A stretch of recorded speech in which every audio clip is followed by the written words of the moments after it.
looked at one incident that went on. I spun around and looked at Carl's face, and his jaw had dropped. It was amazing just to see it. Of course, he raced last weekend at the Leadfoot in his beautiful car, and then hopped on his Indian motorcycle. He's done the ride all the way from Auckland to Invercargill in the last few days, and arrived here on Tuesday night. So nice to see. Bikes are on display, by the way, at E. Hayes & Son. So and the boys will be hanging around, so we look forward to their company over the next couple of days. So yes, indeed, well-renowned UK DJ and motorsport man extraordinaire, the great Carl Cox. And our respect for Carl is the fact that he could be supporting motorsport anywhere in the world. He's chosen to support it here in New Zealand. We really appreciate him for those endeavours. So nice to see here this weekend. Carl Cox, always been on his bucket list to come to Burt, and he's done it the hard way, the real way, and ridden an Indian motorcycle all the way from Auckland. Great effort, Carl and the team.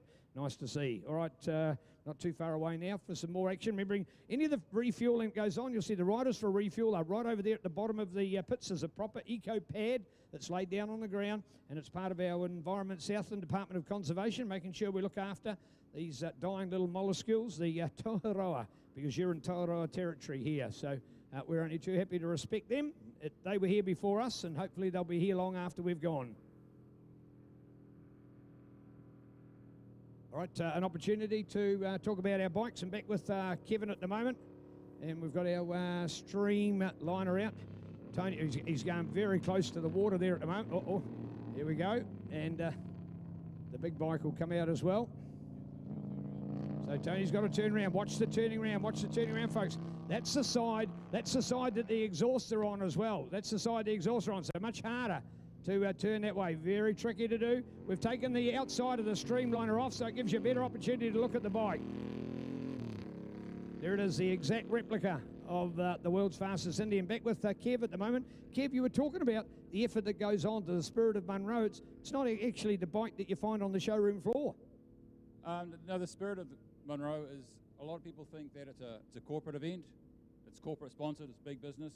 These are the guys that work for the company. It's a garage project, so it's very much in the spirit of the original.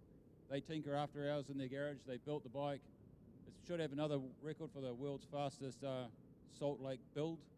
6 months from having a brainstorm, no doubt after a few beers, and running it out on the salt flats. So they've built it piece by piece. So this is not Big Brother doing it for you. This is the guys that have a passion for motorcycles.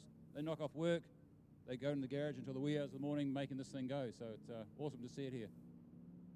Thank you, Kevin. Lovely story. So check it out, folks. It's called the Spirit of Munro, named in honour of Burt.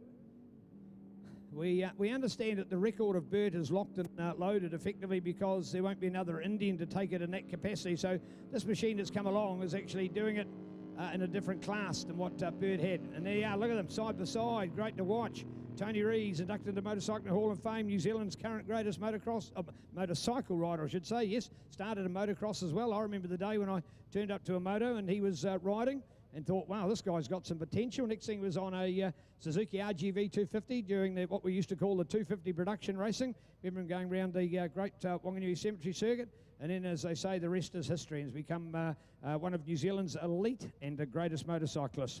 And now with the dynasty of Super Sons Mitchell, unfortunately, and not Michael, it was named in the paper today. I must get a copy of that and send it to Mitch. You got a new name, Mitch, so Michael accidentally named the paper, but does have Mitch's younger brother Damon here with us here today and over the weekend. So he's been riding the Southland Honda 450 RX as well, so looking forward to seeing that. And of course, he'll be back at Teretonga tomorrow and the street race on Sunday. Thoroughly looking forward to that one. Better forecast than we've seen in the past, plus the fact that we've got a better street, so it should be absolutely fabo. Bring it on, Honda Street Race here on Super Sunday afternoon.